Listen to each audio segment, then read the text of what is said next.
बिस्मिल्लाहिर्रहमानिर्रहीम।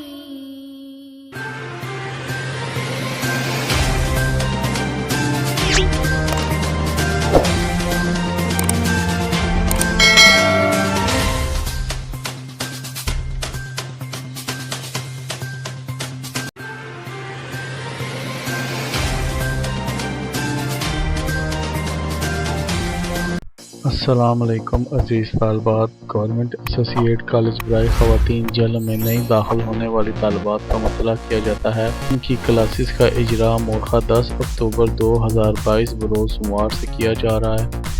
लिहाजा तमाम तालिबात वक्त की पाबंदी करते हुए सुबह 7:30 बजे कॉलेज में मौजूद होंगी, जबकि सफ़ेद रंग की यूनिफॉर्म और दुपट्टा पहन कर आएंगी और बाद में दुपट्टा कॉलेज से मिलेगा।